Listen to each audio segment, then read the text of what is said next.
sapagkat kailangan po natin yung protection ng Diyos sa ating mga buhay. So ngayon po, buksan po natin natin mga Bible dito po sa Matthew chapter 4, verse number 17 down to verse number 22.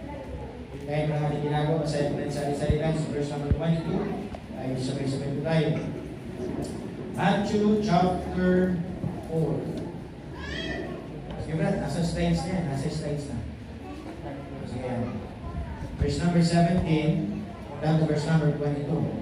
Ako, masaya po natin sa salita sa verse 22, sabay-sabay po tayo. Sabi po sa verse number 17, from that time, Jesus began to preach and to say, prepare, for the kingdom of heaven is at hand. Verse 18, kayo po, begin. Sige po, basahin niyo po. Verse 18, ready, begin.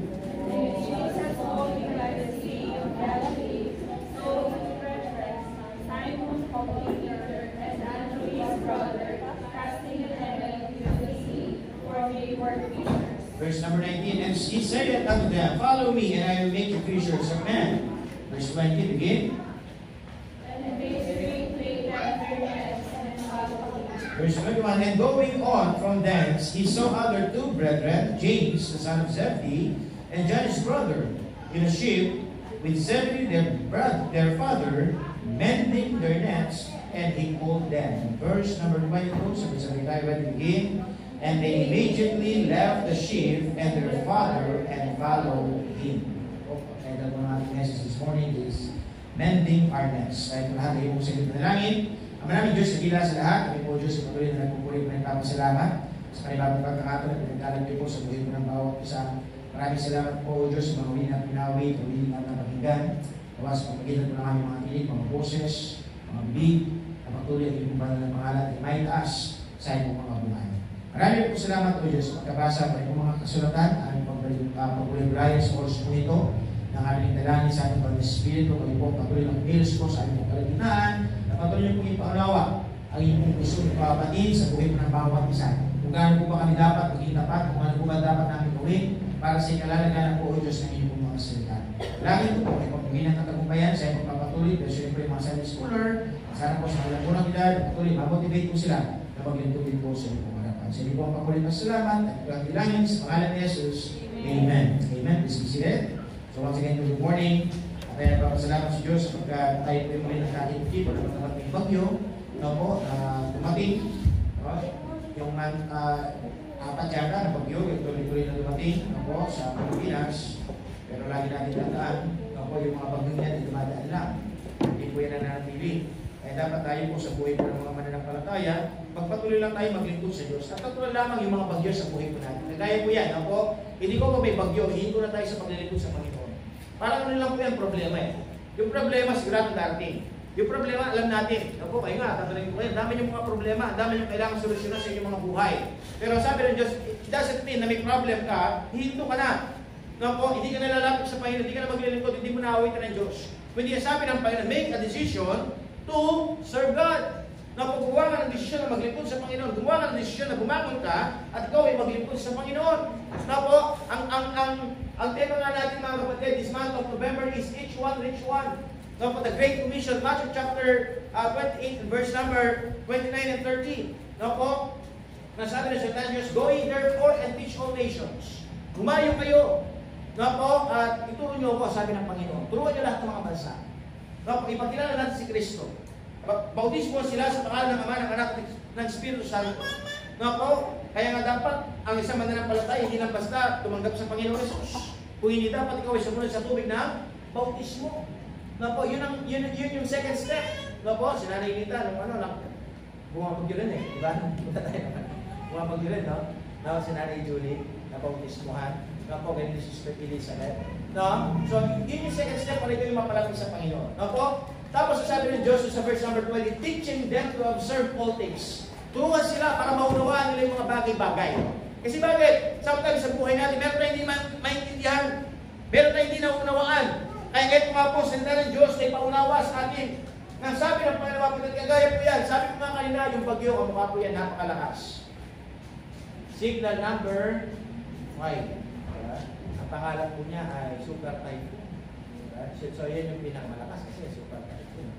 Lahat typhoon ba? Ngayon, ginawa na, super na. No, ito, you know, mga kapatid, yung klima ng Pilipinas, o sabihin natin yung buong mundo, nag-iiba na eh. Yung hindi dati nag-snow na. No po, yung Saudi Arabia. No, tapos yung Mount Fuji, no po, yung yellow niya sa taas, wala. Hindi ka lumitaw. Kasi napadpada sa Saudi. Doon nahulog. No po, tapos could you imagine yung Spain, no? Hindi naman dati binabaha. No po? So, kasi nga rin mga kapatid, yung mundo, pabago ng pabago. No po? Yung magpahirap na ng pahirap. No po? Kung kaya mga bagyo, palakas na palakas. Kaya dapat mga kapatid, yun ang dahilan. Dapat ang isang pananampalataya, mas lalo nang lumapit sa Diyos. Mas lalo nang maglingkod sa Panginoon. Don't you know mga kapatid, yung yellow doon sa Antarctica, nalulusaw na. No po? Pag nalulusaw yun, ano po yung mangyayari mga kapatid? Yung maraming lulubong. No po? Bakit mga kapatid? Yun nga yung reason mga kapatid. Nasabi ng Panginoon, ang buhay, hindi hanggang nandun ka. May timeline. No po? May timeline na dapat nasabi ng Diyos, kailangan tayo magising sa katotohanan na ang mundo ay hindi siya maayos. Kung hindi power siya. Yung mga bagyo, patindi na. Kaya ang sabi ng Diyos, yun yung reason na dapat ang isang mananampalataya, mas lalo dapat lumapit sa Panginoon. Yung tao na dapat mas lalo makinig na salita ng Diyos. Kaya nga dito mga kapatid, mapapasin natin sa verse number 17. Nasabi ng salita ng Diyos mga kapatid, nung ang Panginoong Jesus, na po, nandito siya, nagkagawa sa pamagitan ng tao, sa pamagitan ni Kristo, nasabi niya mga kapatid, from this time, Jesus began to preach. Nangaral si Jesus Christ. Ano sabi niya? And to say, repent, magsisi na kayo. Na po, sapagkat, ang sabi niya dito, ang kaharian ng langit ay nandito na. Na po, malapit na daw dumating ang Panginoon. Malapit na daw ang tao ay humantong sa kanyang huling hantungan. Kaya dapat ang tao, siya na ay makinig. Siya na ay lumapit. Siya na ay magsisi at tumanggap sa Panginoon. Na po, verse 18, sabi po dyan, naglalakad. Na po, Jesus walking by the seas of Galilee. Say, two brethren, Simon called Peter and Andrew, his brother, casting a net into the sea, for they were fishers. Meron siya kayo nakasalubong. Na po, ang Panginoon Jesus, meron siya nakasalubong na dalawang magkapatid. Ang pangalan po ay Peter and Andrew. Na po, na sila nangingisda. Na po, at ngayon sinabihan sila sa verse number 19. Nasabi sa verse number 19, and he said unto them, follow me, and I will make you fishers of men. Sumunod kayo sa akin, nasabi ng Panginoong Jesus, at kayo aking gagawin mangingisda ng tao. So, madaling salita, sumunod yung dalawa. Verse number 20. Sabi niya, and they straightway left their nets and found him.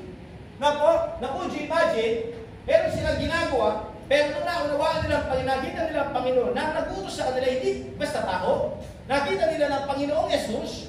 No po, yun nga, sabi niya, siya nangangaral. Sabi niya, magsisi ng kasalanan sapagkat malapit ang dumating ang Panginoon. So, ang ginawa nila mga kapatid, busy sila. Ginawa nila yung kanilang ginagawa. Ano ginawa nila? Yung pinakahuli, and followed him. Kung you imagine ang Diyos, hindi naman siya nag-aarap ng tamad eh. Ang Diyos hindi naman nag-aarap ng walang nagagawa. Yung walang magagawa, busy yung mga tinawagan niya. Pero kung tinawagan sila mga kapatid, sila ay sumunod. Iniwan nila ang kanilang ginagawa. At sumunod muna sila sa Panginoon. Kasi bakit? Nagunawaan nila, mas importante sundin ang Panginoon. Ganun din po tayo mga kapatid. Ang dami natin gusto gawin. Ang dami natin gusto pasyalan. Ang dami natin gusto sabihin natin na gawin sa ating mga buhay. Pero sabi ng Diyos, paglikod ka muna. Ito muna, limit mo yun. Bakit ka? Diba? Iwanan mong higaan. Huwag mo na mag-cellphone. Huwag mo na mag-aral. Ang linggo ay para sa Panginoon. Na po kaya dapat ang isang mananampalataya dapat sumusunod sa Panginoon. Iwanan muna natin natin gagawin at tayo maglingkod sa Panginoon. Naganap na naman ang disipulo ang Panginoon, mga kapatid, verse number 21. And going on from thence, he saw other two brethren, James the son of Zebedee and John. James and John. Magkapatid din po ito. No po? Kasama nila yung kanilang tatay. No po? At nag-aayos sila ng nets. No po? And he called them. Verse number 22. And they immediately left their sheep and their father and followed him. So, gusto kong makita po natin dito mga kapatid. Yung Panginoon, nag-aarap siya ng magagamit. Mag-aarap siya ng disipulo. Nag-aarap siya ng tagasunod. Nag-aarap siya ng maglilingkod sa Panginoon, sa Kanya. Kaya po, so ngayon, yung mga tinawagan niya, na po, kung imagine, busy lahat, may ginagawa. Pero nung naunawaan nila, mas mahalaga sundin ng Diyos, anong ginawa nila? Iniwan nila yung ginagawa nila. At sumunod sa Panginoon. Na po, don't you know mga kapatid, ito po yung purpose ng church. Ito yung layo ng simbahan. Di po ba dati kami lang mag-isa? Nakilala namin kayo. Nakilala namin kayo, nagkaroon tayo ng salita ng Diyos. Naunawaan niyo si Kristo sa inyong buhay. Tinanggap ko ang Panginoon. So ngayon, ang sabi namin, maglingkod po tayo. Maglingkod tayo sa Diyos. Anong ginawa po ninyo? Iniwan niyo yung ginagawa at kayo ay nagbigay ng oras para sa Panginoon. Kung hindi naman, dali isa lang din kami. Nakilala namin yung bawat isa hanggang dumami. Don't you know mga kapatid, yun po ang cycle ng church. Napakaya sabi ng Diyos, hindi tayo dadami kung wala tayong gagawin. Pero sabi ng Diyos, hey, bago muna ang lahat, meron tayong kailangan gawin. Mending our nets. Alam mo yung word na mending? Mending our nets. Kasi dyan, nabasa natin, di ba? Nangingisda. Alam niyo ba yung mangingisda? Kapag nangingisda, mga kapatid, nag-aagis po sila ng lambat, isingit. Nag-aagis na lambat. Nag-aagis na lambat. So ngayon, kapag nangingisda sila, yung mga lambat, pag hila nila, minsan nasisila. Tama ba? So, yung ibig sabihin ng mending our nets, mga kapatid, kailangan mo muna siyang ayusin. No, ibig sabihin, aayusin mo siya. Kung baga sa kumot, no, itutupi mo muna. Tama? Hindi mo na pwedeng iagis yung lambat na hindi nakaayos. Nakakita na ba kayo ng nag-aagis na lambat tapos binagay niya na tapos umikot siya? Tama? Hindi naman basta-basta gano'n yun. Inaayos mo na yun. Di ba? Yung pagkatupi niya. No po, nakasiguro kapag inagis, talaga mag-i-spread. No po, talaga isang agis na ganyan, no? No po, magtagi-spread. Why? Kasi inayos. No po, tapos ano po nangyari mga kapatid, nasabi ng Panginoon, ang gusto ko i-emphasize po dito, yung mending our nets, meron tayong kailangan munang ayusin. Bago tayo mga kapatid maglingkod sa Panginoon, bago tayo makapag-akay ng kaluluwa, bago tayo makapag-invite, meron tayong kailangan ayusin. Kasi nga minsan, agis tayo ng hagis. Agis tayo ng hagis. Pero nangyari, butas. Butas yung net. Na po kaya walang nahuli. Bakit butas? Kasi minsan, may bato. Nakaharap. Tama ba? Merong mga tinik na sabihin natin na sumisira ng net. Merong mga sabihin natin na maling kaisipan, maling gawain. No po kaya na nangyari, imbis na may hagis siya doon sa tamang lugar, at nahagis po siya sa ibang lugar. Kaya sabi ng Diyos, meron tayong kailangan ayusin. Mending our nets. Gusto natin na tayo gumamit. Gusto natin na tayo mapuno natin yung church na ito na maraming mga tao maglilingkod sa Panginoon. Ayaw po ba yun? Yung Sunday yung church na ito mapupuno siya, hindi lang basta dito, pati sa labas. Na maraming tao maglilingkod. Hindi dapat lang basta dapat tayo. Dapat meron tayong makakay na iba. Kasi bakit? Yun yung purpose ng church. Na para ang tao magkaroon ng kaisipan, ma-motivate siya at dapat siya maglingkod sa Panginoon. Hindi lang basta tayo. Kung hindi sabi ng Panginoon, kailangan tayong lumabas. Kailangan tayong patuloy na mag-akay ng kaluluwa. Kailangan tayong patuloy na mag-isda. Kaso, yung pangingisda dito, hindi po isda, tao. Huliin sila at ilagay sila sa simbahan. Yun po yung message. Yun po yung thought na dapat meron tayong kailangan ayusin. Number 1, anong kailangan natin ayusin? Number 1, sa inyo nga, let it go. Things that damage our nets and make them ineffective. There are things that make our nets damage. Yung bang meron nasisira na yung net. Kaya nga hindi nagiging effective. Alam niyo ba mga kapatid, ito yung lagi sinasabi, dapat tama muna ang ating puso. Sa bawat paggawa, dapat tama ang ating puso. Kapag hindi tama ang iyong puso, hindi tama ang iyong purpose, hindi tama ang iyong isipan, wala yung kapangyarihan. Wala yung sabihin natin yung powerful message. Yung message hindi naman nag-iiba. The cross of Calvary, Jesus Christ paid it all. Ang sabi ng salita ng Diyos, but sad to say mga kapatid, tayo minsan, hindi tama yung ating motive, hindi tama yung ating puso. Kaya nangyari, walang bunga. Nakita niyo po ba yung sinend ko sa group chat natin kagabi? Monday to Friday, active. Diba? May picture doon, nagtatumbling na. Diba? Pagdating ng linggo, ano yung picture? May sakit na. Diba? Hindi nakakalungkot eh. Monday to Saturday, bigay ko doon tao. Sige. Diba? Punta tayo. Sige, trabaho. Diba? Pero pagdating ng linggo,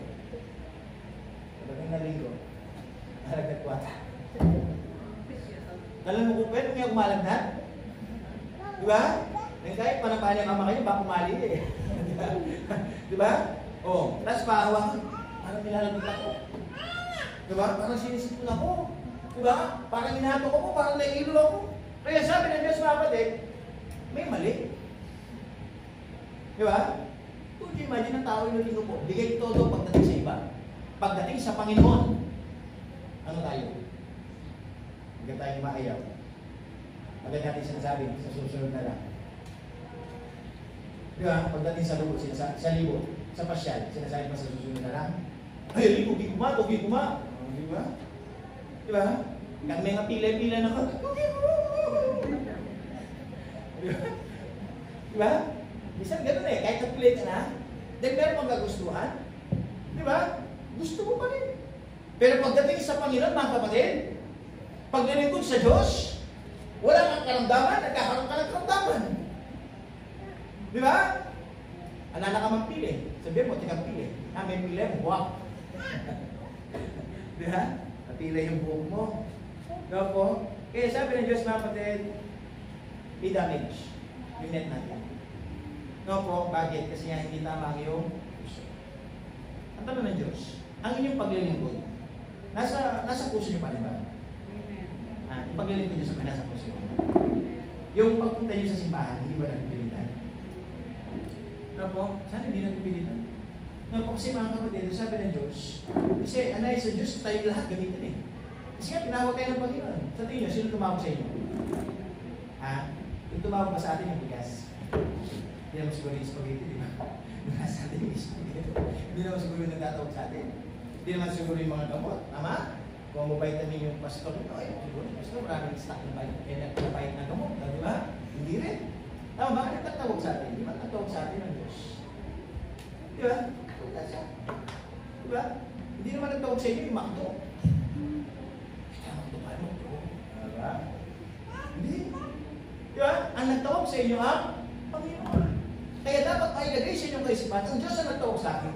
So therefore, ano kailangan gawin? Kailangan akong sumunod sa Panginoon. Diba? Sumunod ka sa Diyos.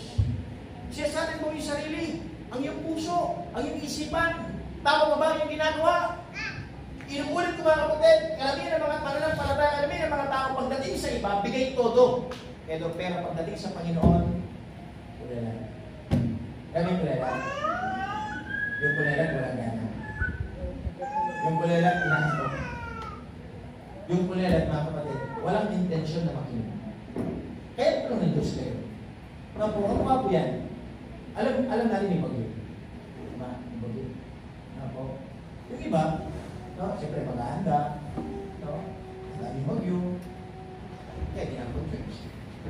Pero ba't ko di-imagine mga kapatid? Di ba? Sabi nga ng isang worker, atin ako pa si mabukas, di ba yung bagyo? Di ba may bagyo?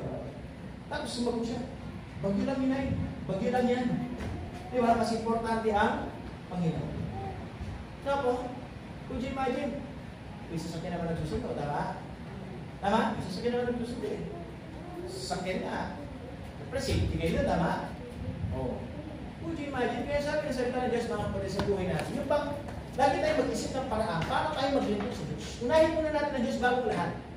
No po, ang kailangan na natin gawin, palakasin ang ating pananampalataya. Minsan yung mga tao yung nervyosa. Di ba? Yung nakakaroon na kayo na nervyos ngayon. Punta nga ba ng damo ng bagyo? Ay, bagyo talaga yan. Di ba? Mga lumutan na. Di ba? Yung bang nag-nervyos sila. Ano yung sabi na pa yun? Kapag nervyos. Diba? Kaya iba, di ba? Nawawash siya.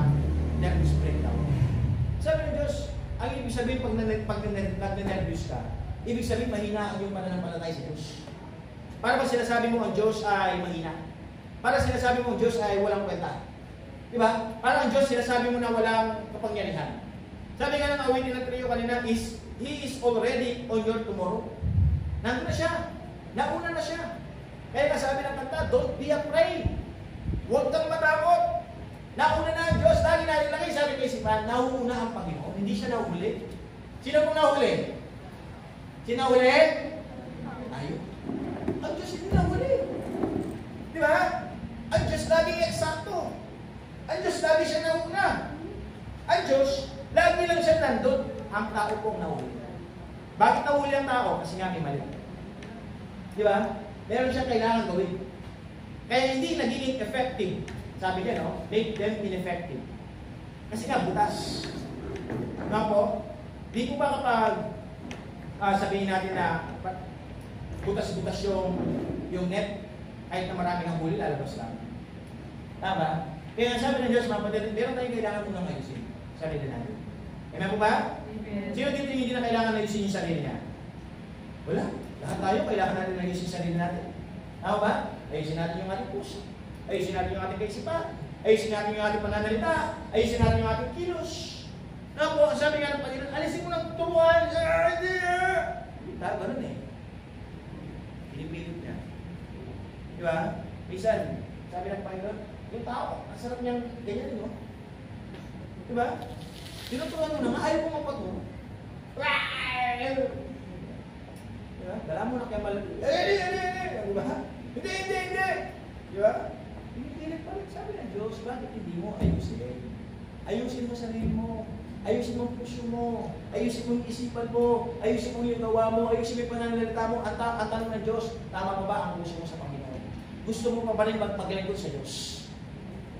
Ngayon po, ano yung ba? Gusto niyo pa rin po maglingkod sa Panginoon? Amen. Diba? Ay Diyos pa rin ba ang sentro ng ating buhay?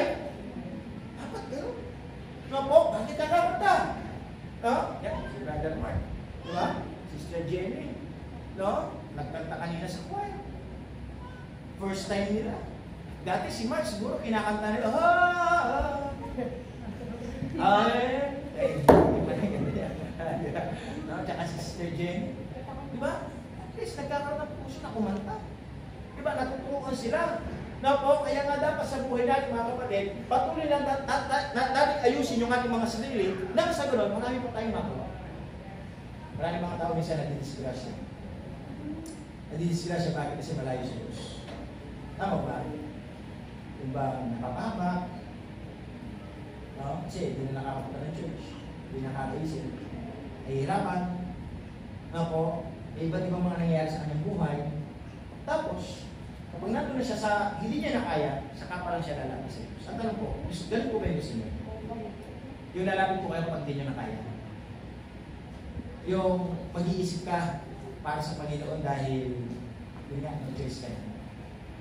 Sana po mga kapatid, habang andyan pa tayo, kalakasan mo, kakayanan mo, nagalingan mo, mag-ayos na tayo para sa Panginoon. There are things that damage our lives and make them ineffective. Nasabi mo po dyan mga kapatid, na po yung verse natin dyan, Brad, pati-flash mo ha. Na po, sabi ng Santa Diyos, 1 Peter chapter 5, verse number 8, be sober, be vigilant, because your adversary, the devil, as a roaring lion, walking about seeking whom he may devour. Na po, lagi tayo maging mapagbantay.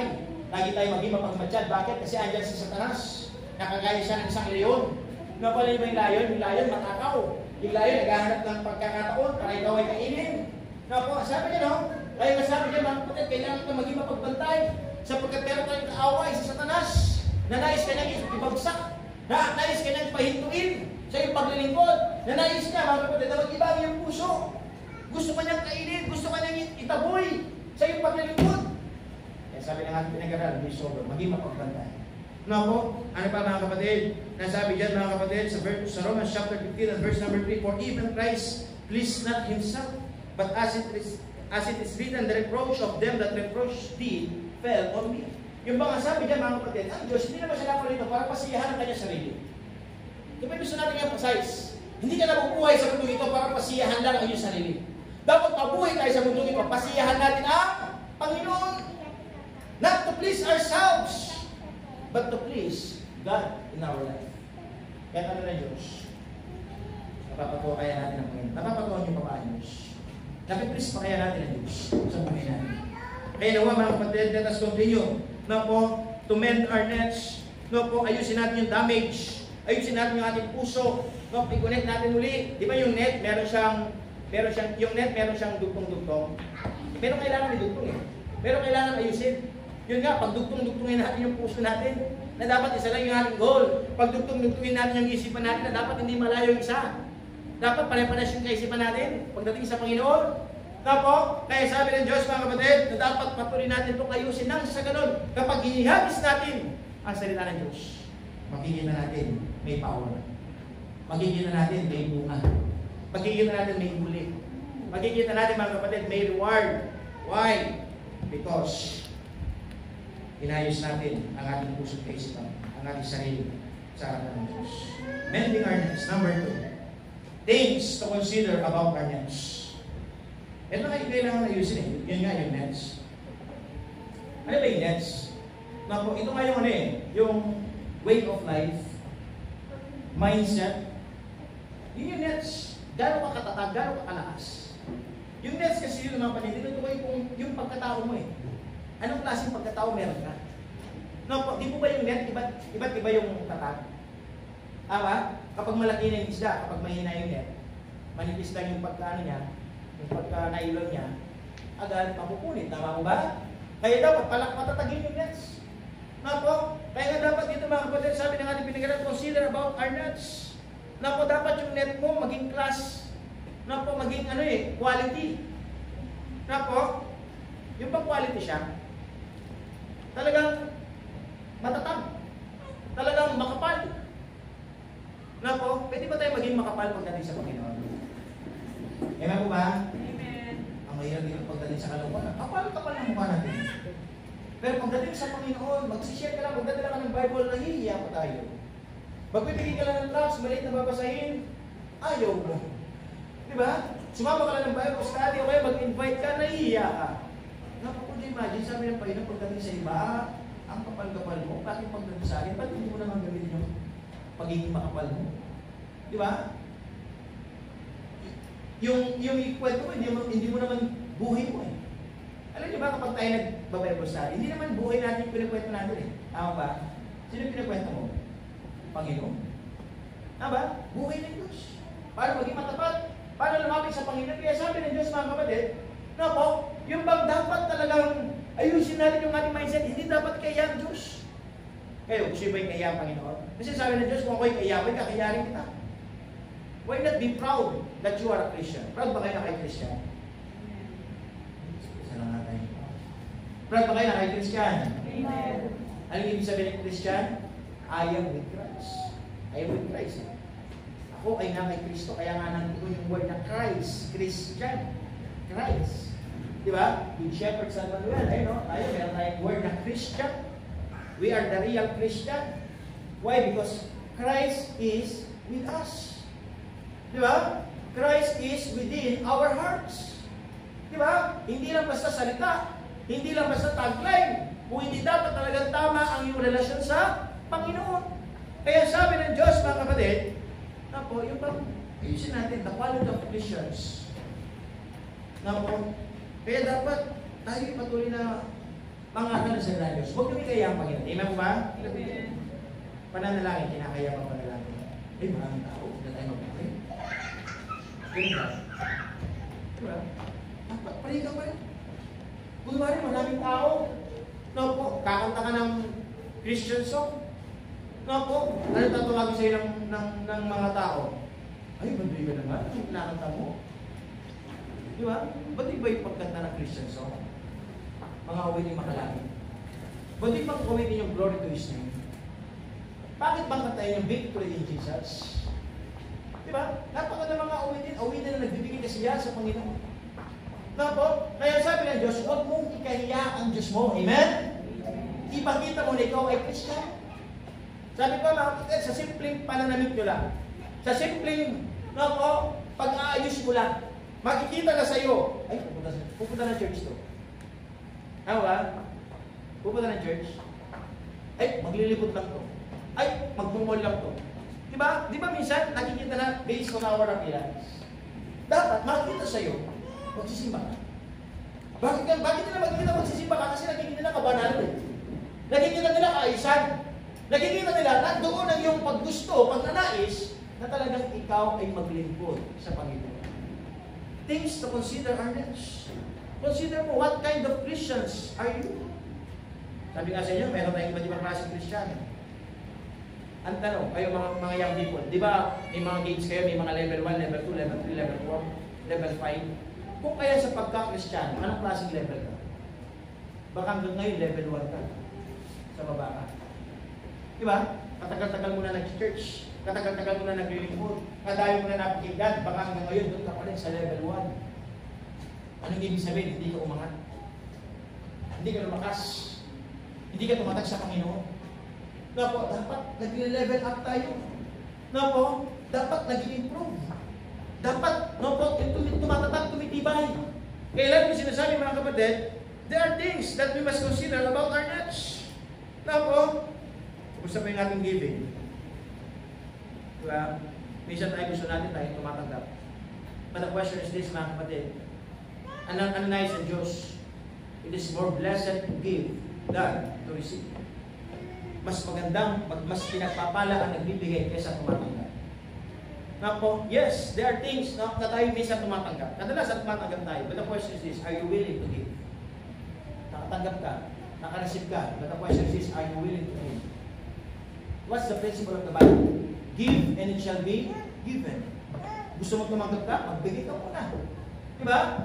Lagi mo nga sinasabi sa inyo, pwede ka bang kumain o wala ka naman tinanin? Opo, pastor, pwede. Huwag nanakaw. Diba? Gagapag kapag gabi. Diba? Diba? Kukuha ka ng tinanin ng iba. Bakit? Illegal? Tama mo ba? Ang sabi ng Diyos, mas maganda, kumani ka doon sa iyo. Tama? Kaya sa buhay natin mga kapatid, don't reject giving. Giving is a privilege. Giving is a blessing. Diba? Why do we give? Kasi nga gusto natin i-honor yung Panginoon. Gusto natin i-glorify ang Diyos. Gusto natin pasalamatan ang Panginoon sa buhay natin. Kasi nga ang Diyos ay nagbigay. Ayaw natin putulin yung pagbibigay ng Panginoon. Tama ba? Kasi nga dapat continuous eh. Bigay ka, binigyan ka. Tama? Binigyan ka ng Panginoon. Bibigay ka na naman. Bibigyan ka ulit ng Diyos. Kung wala, hindi ka na nagbigay. Pinutol mo na. Tama ba? Kasi bakit? Hindi ka nabibigyan eh. Kasi bakit? Sabi ng Diyos, ano ba dahilan ko para bibigyan kita? Binigyan na nga kita, di mo naman binalik. Wala kang binalik na sukulit. Di ba? Wala kang binalik na pasasalamat. Tapos mag-i-expect ka ngayon. Di ba? Ano sasabihin ng Panginoon sa'yo? Ito nagputol eh. Pinutol mo yung cycle. Di ba? Eh, ano kailangan natin gawin? Patuloy tayo magbigay sa Panginoon. Dahil sa ganun, mas talo tayong pagkatiwalaan ng Diyos. Ayaw nyo ba na kayo pagkatiwalaan ng Panginoon? Na someday, na po yung hawak nyo ngayon, sabihin natin, tig-20 lang, kayo mga estudyante, tig-20 lang, tig-50 lang, na po, pero dumating yung time dahil kayo naging tapat sa Panginoon, 1,000 na ang pinipilan. Mga nanay, di ba? Siguro yung pangarap natin, no? Lahat ng inyong hawak, di ba? Yung sky blue din 1,000. Di ba? Tapos pag nagbilang ka, dami. Di ba? Ang kapal nga ng pera mo, tig-20 naman. Malit lang yung value. Nga po, anong ibig sabihin nito mga kapatid? Ngayon, ganyan. Pero dapat tayo pagkakatiwalaan ka ng Panginoon. Kaya dapat magpatuloy ka lang sa iyong pagbibigay. Magpatuloy ka lang sa iyong pagbibigay ng tithes, offering, first fruits, sacrificial giving, missions. Nga po, sapagkat lagi natin tandaan, hindi natin binigay yan sa tao. Binigay natin yan sa Panginoon. Kaya tanong ng Diyos, kumusta ang iyong Christian life? Are you growing? Lumalago ka ba? Tumatakad ka ba? Na po, sabi nga, growing deeper and stronger. Di ba? Mas lalong lumalalim, mas lalong tumatakad. Tama ba? Mas lalong lumalalim, mas lalong tumatakad. Ang tanong gawa, gano'n ka nakalalim sa Diyos? Gano'n ka nakatakad sa Panginoon? Sinasabi ko matakad ka sa Panginoon, pero hanggang ngayon mababaw pa rin ang iyong pundasyon. Hindi ka lumalalim. Hindi ka nag-participate sa iba. Di ba? Yung sinyalis na ito ay lumalalim na sa Panginoon pag nagpa-participate ka na sa bawat mga activities ng church. Sumasama ka sa Bible study. Di ba? Sumasama ka sa mga fellowship. Sumasama ka sa iba't ibang mga bagay. No, pag nag-i-involve ka, hindi mo tinitignan ano yung kalagayan, Pastor, ganito lang po kasi ako, Pastor, nakakahiya po, Pastor, kayo na lang po. Anong ibig sabihin? Mababaw ka pa sa Panginoon. Na po, kaya po, manalangin ko sana tumatag tayo. Gusto natin, pangarap ko mga kapatid, dumating po yung time, maraming mga tao maglilingkod sa Panginoon, hindi lang basta tayo, no? Hindi lang basta ganito yung church natin. Diba? Alam niyo ba yung mga churches, dapat hindi maliit, malaki. Diba? Nagsimula na maliit, lumalaki. Balik lumalaki, kasi dumarami ang naglilingkod sa Diyos. Dati hindi kaya yung malaki, kasi bakit konti pa lang. Pero there will be a moment sa buhay natin, kapag gumamit tayo, Na po, dumami yung mga mananampalataya. Lalo yan, gawain ng Panginoon. Na po, dati yung problema dun sa church sa Mabalacat. Na po, problema ano lang eh. Maliit lang eh. Pero ngayon malaki na. Ano yung problema? Parking. Problema ng parking. Bakit, Pastor? Kasi yung mga member, nagkaroon na ng mga sasakyan. Di ba? At hindi lang basta sasakyan, magaganda ang sasakyan. Would you imagine? Ang ganda problema, parking. Di ba? Ngayon, wala pa tayo, hindi pa natin problema yung parking. Kasi wala pa rin mga sasakyan. Pero darating yun, di ba? Baka magkaroon kayo ng sasakyan. Di ba? Kumari si Brother Martin. Di ba? Pupunta sa church. Ita-drive mo yung BMW o BMW. Di ba? Di ba? Ita-drive niya sa sasakyan. Tapos si Sister Jenny. Di ba? Ita-drive niya yung ano niya, Suzuki. Pupunta sa church. Kasi nagsimba na siya, nagpatuloy siya, naglingkod sa Diyos eh. Binilas ng Panginoon. Alam niyo po ba, ang tanong, imposible po ba yun? Imposible po ba yun? Sabi nga po sa inyo, yung member namin dati sa Mabalacat. Natitinda lang ng ano yun eh. Ng damit-damit. Pumupunta sa iba't ibang mga kapag parang tiyagay yung nagtiyagay siya. Ganun lang siya. Pero ngayon, ilan na yung sasakyan nila? 4. Ganun na yung buhay nila. Nagtutulak lang. Tinutulak kahit saan. Pero noong sila yung nagsimulang naging tapat sa Diyos. Inangat sila ng Panginoon. Yun po yung gusto kong i-emphasize sa inyo. Kapag kayo lumalim sa Panginoon, pagkakatiwalaan kayo ng Diyos, mas lalo kayong i-bless, mas lalo kayong ipopromote ng Panginoon. Di ba yung napakaganda yung promotion? Yung promotion hindi sa tao, sa Panginoon. Kaya sana mga kapatid, sa buhay natin, kailangan natin ayusin yung pagkakristyano natin. Mas lalo tayong lumalim. Consider about your next. What kind of Christians are you? Diba? Yung unang punto, kailangan natin ayusin yung puso natin. Yung isipan natin, yung kilos natin. Yung pangalawang punto, mga kapatid, consider mo anong klaseng Kristiyano ka. Lumalalim ka ba? Lumalago ka ba? Nagle-level up ka ba? Nag-i-improve ka ba? Yun ang nais ng Diyos eh. Now, the third thing, is the last thing, mga kapatid. The third thing, you need to care your next. Kailangan mo daw, alalahanin ang iyong sarili, yung buhay, ang iyong testimony. Yung testimony natin, ayusin natin. Hindi, bahala na lang, mga isa, di ba? Kung ano sabihin nila sa akin, hayaan ko na sila, hindi. Meron ka pa rin kailangan ayusin. Meron ka pa rin kailangan na gawin. Yung magipag-diplomasya. Alam mo yung word na diplomasya? Kamukha po yan sa China. Yung Pilipinas. Di ba may pinag-aagawan ng teritoryo? Kung ang Pilipinas magbabatigasan sa China, sa tingin nyo, hindi kaya magkakaroon ng bombahan, gera. Kaya ano ginagawa? Dinadaan nila sa tinatawag na diplomasya. The word diplomasya, ibig sabihin, nakikipag-ugnayan. Nakikipag-usap. Kaya mo na. Upo muna tayo. Bago wala di ba? Mag-set muna tayo ng ground rules. Di ba? Yun ang nais ng Diyos eh. You need to carry your nets. Huwag mong putulin. Huwag kang maglagay ng wall. Di ba? Lagi na sinasabi, don't build wall. Build bridges. Di ba? Huwag kang magtayo ng maraming bakod. Magtayo ka maraming tulay. Nang sa gano'n, nakakalipat ka. Nang sa gano'n, nakakaabot ka sa iba. Kung bakit ka lahat mga kapatid, wala kang maabutan. Kaya sabi ng Diyos, mga kapatid, kailangan ka magipag-diplomasya. Kailangan ka magpag-usap. Kailangan ka magpag-ugnayan. Hindi ikaw ang susundin. Lagi natin nilagay sa ating isipan, hindi sa'yo umiikot ang paglilingkod. Hindi rin dapat sa'yo iikot ang mundo mo. Dapat ang mundo natin, ang buhay natin, umiikot para sa Diyos. Amen? Dapat gano'n eh. Diba? Umiikot dapat tayo para sa Panginoon.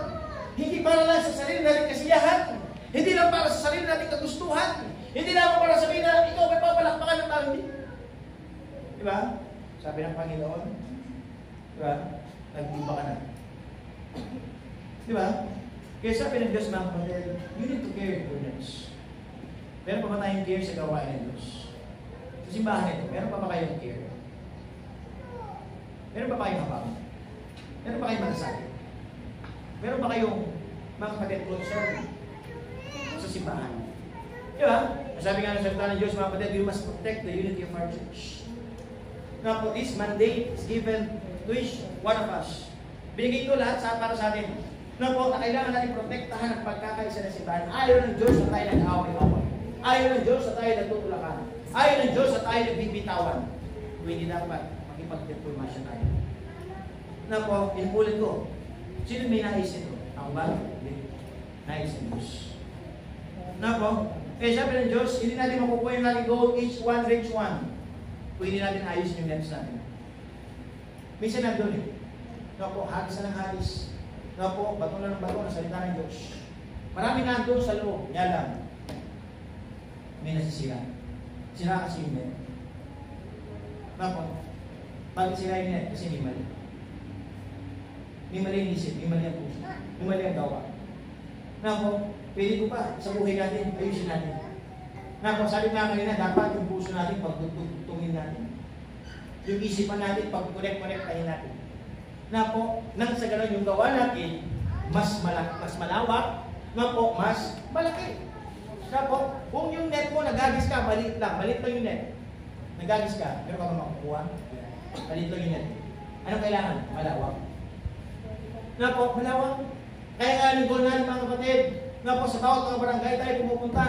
Na po, nakauna tayo sa barangay Kukut, pupunta tayo sa barangay San Jose, pupunta tayo sa barangay Maliwalo, sa San Manuel, babalik tayo sa Kukut, ganun lang tayo sa San Pascual. Na po, nang ibig sabihin, nilalawakan natin yung ating net. Pagbirin niyo po ba? Nang sa ganun mga kapatid, patuloy tayo makakuha na kagaya natin maglilingkod din sa Panginoon. Kaya ako po mga kapatid, ang panalangin ko sa buhay ng bawat isa. Just keep on. Na po, patuloy lang tayo maglingkod sa Diyos. Patuloy lang tayo kumuha para sa Panginoon. Ano po? At ang sabi ng Panginoon mga kapatid, ang kailangan natin gawin, Romans chapter 13 and verse number 14. Basahin po natin ito, Romans chapter 13 and verse number 14, Brad. Ano po? Sige, yan. Basahin nyo ha. Ready, begin?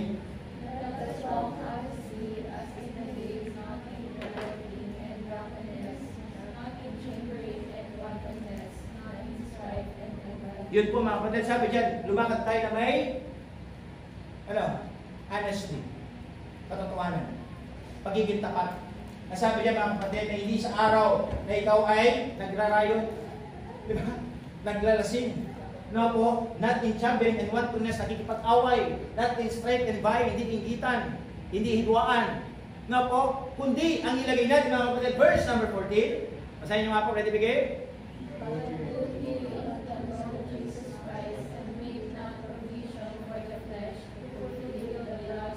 Oh, could you imagine? Sino gawin yung ating ilagay? But put ye on. Who will put we on? Jesus Christ. Diba? And make not provision for the flesh. Dapat ang patuloy na manguna sa atin, yung Panginoon.